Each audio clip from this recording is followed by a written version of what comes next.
hay frases que marcan un antes y un después, porque a veces el aula no es solo un lugar para aprender contenidos, también un lugar donde un niño puede respirar en paz, donde puede llorar, equivocarse, ser escuchado sin que lo callen.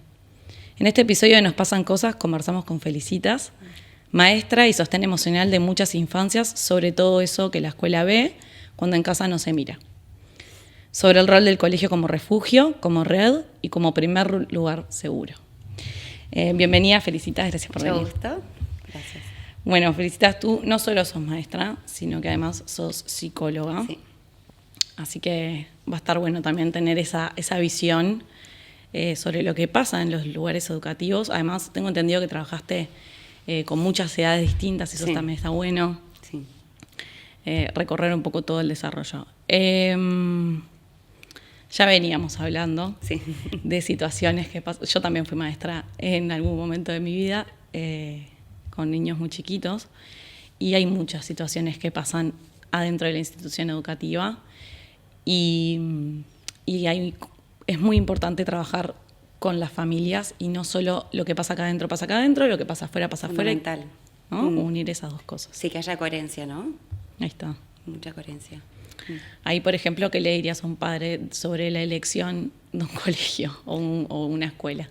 Que sea un lugar donde ellos se sientan cómodos primero para dejar a sus hijos, porque son su vida, y que sea un lugar donde haya red, ¿no? Donde ellas se pueden sentir en confianza para poder preguntar lo que pasa dentro del cole, donde sientan que haya coherencia con sus valores, con lo que enseña el colegio, que pueda ser un refugio para la familia entera, ¿no? No solamente para el niño.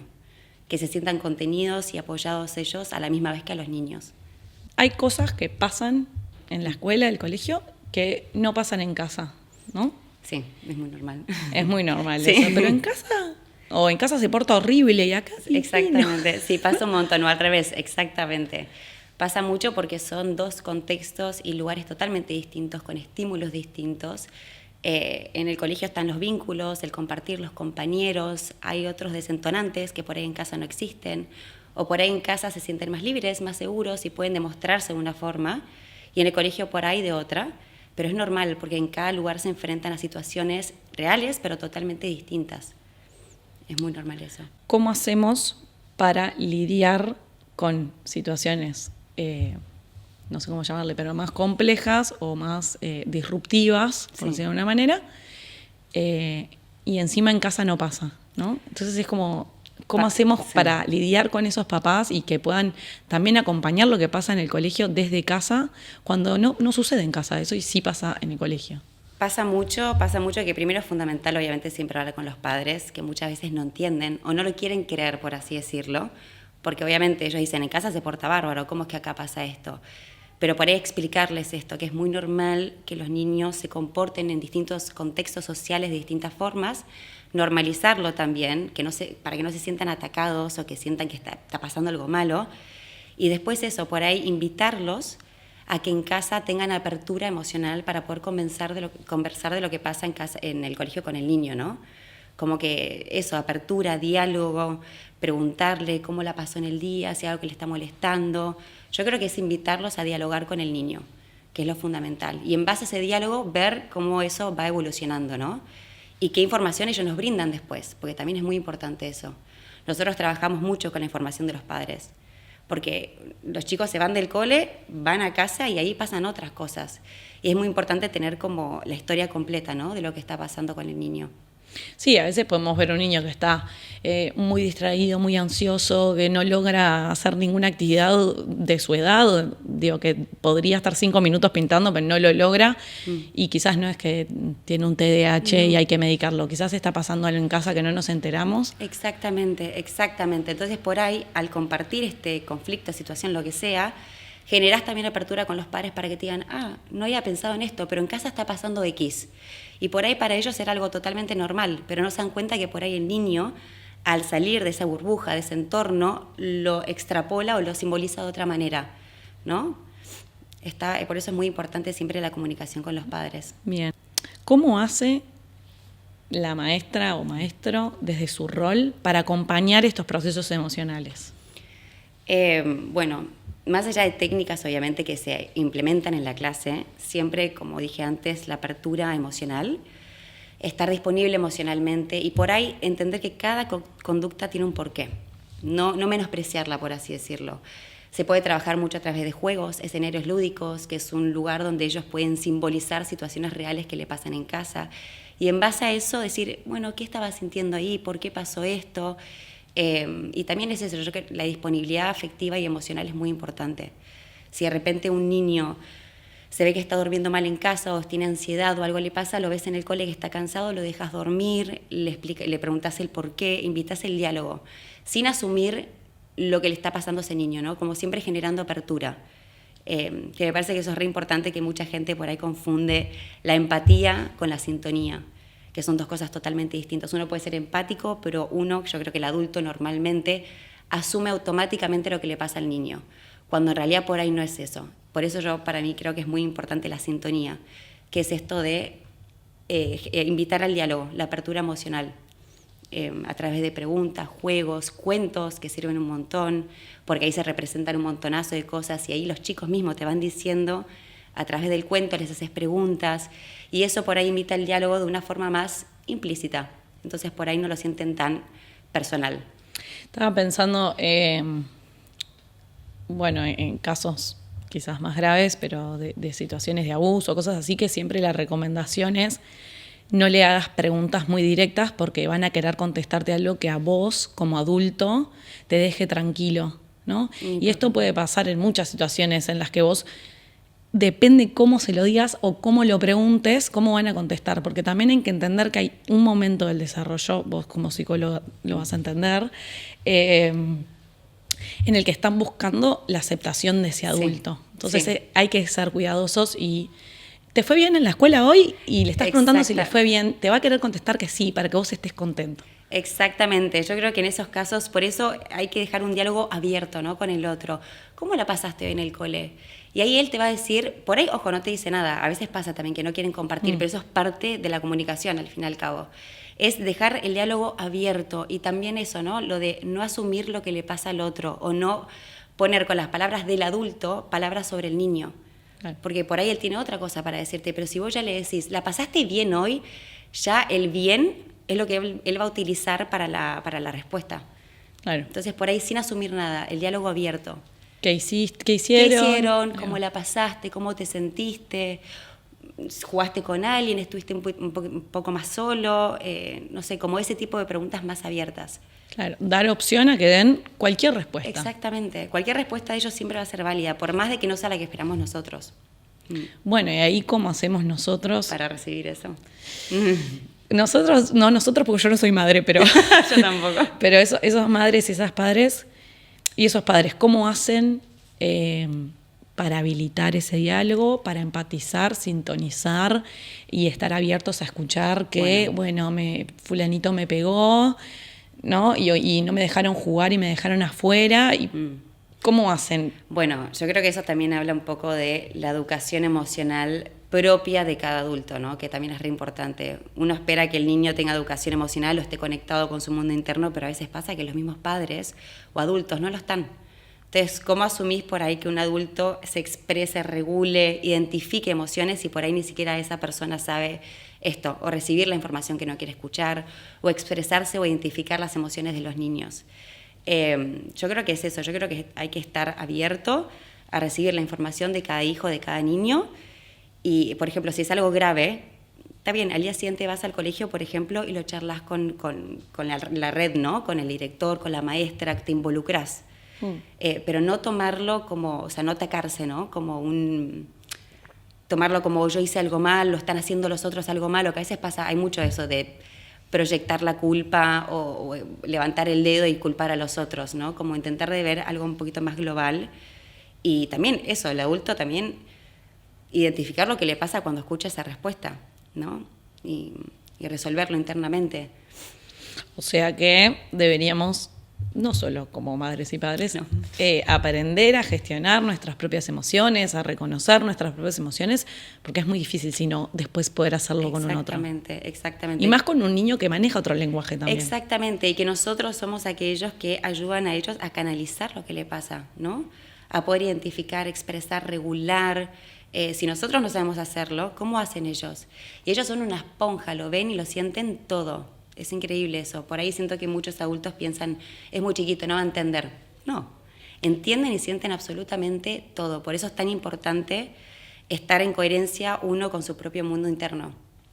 Sí, estoy pensando esto de, no, pero yo le dije, y yo le digo, y yo le explico. Pero ¿cómo? ¿Entendés? Sí, pero ¿qué le decís? ¿Qué le explicás? ¿Cómo se lo explicás? Yo creo que ahí es cambiar ese diálogo. ¿O qué ve? O qué ve, exactamente.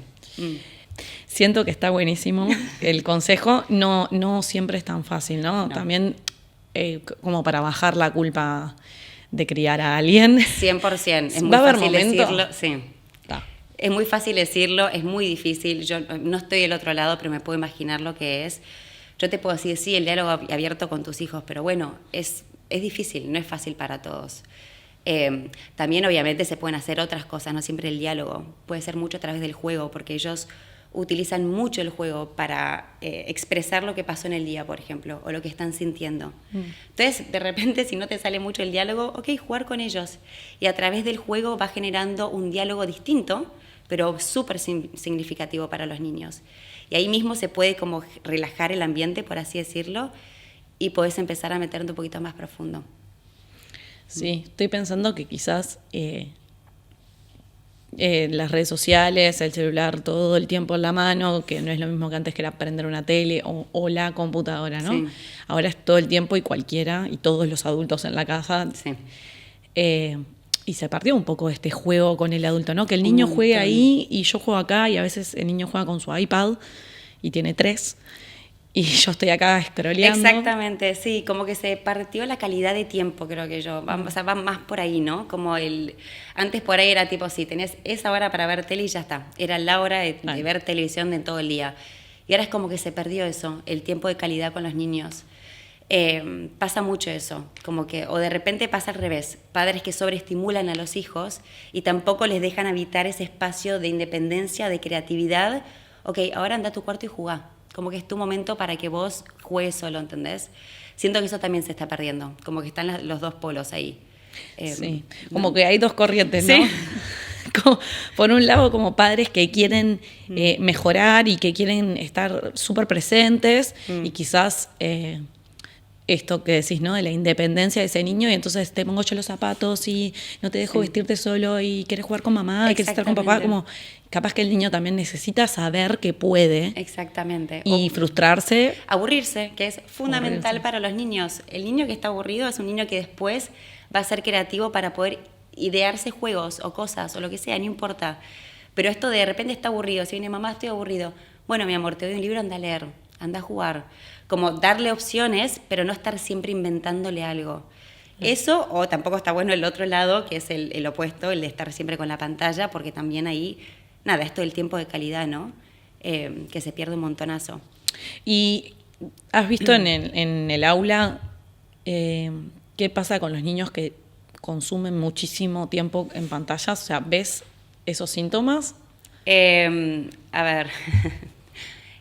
Pasa que obviamente muchos padres dicen obviamente que por ahí no pasan mucho tiempo con tecnología, con lo que sea, así que en teoría mis alumnos por lo menos no están sobreestimulados con la tecnología, pero sí lo que sí noto en el aula es que hay mucho más ansiedad y es como que todo es más corto, ¿no? Como que pueden mantener menos la atención en las actividades, se los aburren mucho más rápido, quieren que todo sea ya.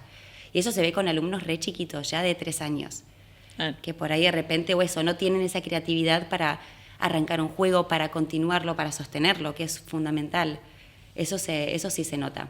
Y yo creo que va un poquito también por ese lado. Y me pregunto qué va a pasar en ese desarrollo cuando esas personas sean adultas, que si a los 3, que se supone que tenés que estar jugando... Sí, a full, o sea, es tu goce mayor, sí. Claro, no podés mantenerte en el disfrute del juego porque necesitas 70 dopamina, Estímulo constante, ¿viste? Estímulo. Eso, ¿no? Esto, un video atrás del otro, un episodio de 15 minutos de Paw Patrol atrás del otro. Sí. Y cuando tengan 20... Y muy poca tolerancia a la frustración, mucha ansiedad, esto, no saber lidiar con cosas cotidianas, creo, ¿no? Que va más por ahí. De repente un trabajo lo tenés que mantener, no te gusta, te la tenés que bancar, ¿no? Es como cosas que tenés que sostener en el tiempo, que no van a ser siempre gratificantes. Trabajar con eso, la tolerancia a la frustración, el aburrimiento, el sostener algo, que por ahí no te genera placer inmediato, pero que a la larga va a ser algo mejor o va a ser por, no sé, como el trabajo, por ejemplo. Sí, o actividades que son más actividades, lentas. Exactamente, o cuando seas adolescente y tengas que ir a la secundaria. ¿Cómo vas a estudiar? Exactamente. Sí. Sí. Bien, o sea, la recomendación es pantalla lo mínimo posible. Lo mínimo posible. Obviamente. Principalmente cuando son niños, que es donde tienen todo el poder para poder generar, crear, ser creativos, toda la parte simbólica que es fundamental para ellos. Ellos comunican mucho a través de lo simbólico, cosas que por ahí no entienden o no pueden asimilar de una forma como hacemos nosotros los adultos, lo hacen a través del juego. Y ese espacio para ellos es fundamental. Sí, también hay muchos estudios que respaldan esto. Un montón. A nivel del desarrollo de las neuronas y de cómo se va formando esa mente y esas emociones, ¿no? Entonces, entiendo que como adulto que está criando a alguien y que es tuyo y todo lo emocional que implica eso, vos no querés verlo frustrado, ni aburrido, ni llorando. Pero también está bueno gestionar nuestras propias emociones. Tipo, claro, esa cosa de, ay, no, y como eso, aguantarte un poco, ¿viste? Como se va a aburrir, se va a frustrar, por lo menos cuando es niño, y dejar que eso pase. Porque si no termina pasando que es una consecuencia mayor a futuro. Por ahí lo que uno no quiere que pase cuando es chiquitito, de repente termina teniendo una consecuencia mucho más grave a futuro. Entonces está bueno también gestionarlo como padre o como adulto. O también porque estás cansado. Se me ocurren ejemplos tipo estos niños como con mucha energía o ansiedad y que lo calma es la pantalla. Entonces le sacás la pantalla pues decís, no, bueno, ya está. Me relajo así, sí. No, se la das para relajarte, sí. pero después se la sacás porque decís, che, no puedo estar todo el día mirando, quiero cambiar no sé cuánto, pero viene un rebote tipo abstinencia, ¿no? Obvio que sí, porque es lo que le diste, o sea, es el recurso que tenía para también bajar sus cosas, ¿entendés? O calmar sus ansiedades. Así que si se lo sacás, de repente dice, ¿y ahora qué hago? Es como sí. Y es un trabajo que hay que hacer y creo que está bueno saber que cuanto antes lo hagas, mejor y se va a regular más rápido. Exactamente, sí. Y no es lo mismo, ok, le diste la pantalla un montón de tiempo, a los 2, 3, 4, finalmente haces el trabajo de, capaz te lleva unos meses hasta que se pueda regular sin la pantalla. No es lo mismo hacerlo a esa edad que hacerlo a los 10. No, es otra cosa totalmente distinta. Es muy distinto. Muy distinto. Por eso, el consejo es háganlo ahora. Háganlo ahora, sí. Que sea difícil ahora, después en el futuro va a ser mejor. Tal cual. ¿Qué pasa cuando la escuela ve algo y la familia no acompaña? Bueno, eso pasa un montón y es algo re difícil porque a veces, bueno, como todo en la vida, cuando hay incoherencia, ¿no? ¿Cómo haces vos, o sea, yo como docente, ¿no? En el ámbito educativo, para sostener a ese niño 8 horas y que de repente decís todo el esfuerzo, todo lo que se está logrando acá, va a casa y de repente se da vuelta a la página? Y es muy difícil de sostener, entonces ahí es fundamental otra vez hablar con los padres. Pero bueno, si no hay recepción de parte de los padres, que a veces pasa, es seguir trabajando vos todo lo que puedas con ese niño de la mejor forma posible, sabiendo que por ahí van a haber altibajos, o los cambios no se van a dar de la forma que vos esperás. Nada, pero creo que es fundamental ahí trabajar con las familias. Sí. Intentar, si no hay recepción a la primera, si no les gusta, es seguir de a poquito, ver por dónde les puedes entrar, como para que empiecen a haber cambios también en el ámbito familiar. Porque si no, esa incoherencia se marca mucho en el niño. En el cole le pasa esto, son 8 horas que pasa mucho tiempo en el colegio, y de repente va a casa y las reglas son otras, los valores son otros. Y eso hace un impacto muy grande en el niño. Dice, ¿qué sigo? ¿No? Como que si en casa se puede hacer esto, pero acá no. Es un mareo muy grande. Sí. Y también hay cosas que se pueden cambiar que quizás los padres no reconocen. A mí se me viene como el típico ejemplo de un niño que pega y después cuando averiguás y juegan a eso con el padre o con el hermano o lo que sea. Entonces, claro, para el niño eso es un juego, pero después acá le está pegando a los amigos, nadie quiere jugar con él, se frustra, no entiende. Exactamente. Entonces también por eso la charla con los padres es fundamental, porque por ahí algo que para ellos era obvio o era normal o así se hace en casa. Y por ahí no es tan acorde a lo que se hace en el colegio. Entonces es invitarlos al diálogo sin criticar, sin nada, siempre con apertura para que tampoco se ataquen y no piensen que esté mal. Pero siempre invitar ese lugar de diálogo de, bueno, está pasando esto, ¿qué podría estar pasando en casa les resuena de algo, hay algo que les haga acordar y nada, y eso, ¿no? Sí, está Como bien, trabajarlo. Y si no, todos tenemos un docente que recordamos. Sí, el que tenés acá que de repente te ponía muchos límites, pero terminás como Tal cual, o agradeciendo. que decís, quizás me daba la atención que no me estaban Exactamente, dando, sí, también. o era así porque le preocupaba realmente. Yo me acuerdo, una amiga me contó, que esto ya era en liceo, de que le pasaba que no le daban mucha bola como con su dislexia y no le daban lo que ella necesitaba para aprender, que eran otras maneras de aprender. Sí. Y hay una profesora que todas queremos mucho y que todo ese colegio quiere mucho a esa profesora, porque ella era muy, muy presente y muy abocada como a que realmente entiendas. Y ella se quedaba sin su almuerzo y mi amiga almorzaba rápido y le daba de nuevo lo que había dado en la clase, se lo volvía a dar de la manera que ella lo entendiera. Obvio que en su momento estaba odiada, decía, me saca mi recreo para... Hoy lo piensa y dice, no puedo creer esta mujer que se quedaba sin almorzar. La dedicación ¿entendés? que tuvo con ella y la apertura, ¿no? Y el sostén y esa sí, disponibilidad, ¿no? Creo que por ahí viene la palabra, estar disponible para el niño. Sí, Siempre. y eso no se lo va a olvidar nunca y se lo va a llevar en su corazón de, che, alguien se dio cuenta que yo necesitaba otra cosa y me lo dio sin que le pagaran, sin que nada, ¿no? Lo hizo Qué genia ella, sí, por amor. Por amor, exactamente, sí. Tal cual, y no era que en su casa no era que en su casa no pasaba solo un amor la familia, pero digo, ella en el colegio le pasaba eso y encontró a esta maestra que se lo dio. Por ahí en casa le daban otras cosas súper nutritivas, súper valiosas, pero en el cole, que era un lugar donde ella había escasez de lo que ella necesitaba, encontró eso. Y es fundamental. Por eso está bueno como recordar que el rol del maestro es re importante y tiene mucho impacto. Mucho impacto. O sea, a mí me pasa a veces que hoy en día siento un poco que muchos padres no toman mucho la palabra del docente, ¿no? Como cuando te quieres acercar a decir algo, como que no escuchan. Y de repente digo, wow, estás dejando a tu hijo 8 horas con nosotros. Siento que tendría que tener mucho más peso nuestra palabra de la que tiene hoy en día, porque conocemos a los hijos, estamos ahí con ellos 8 horas, los vemos en ambientes, en situaciones que por ahí en casa no se reflejan.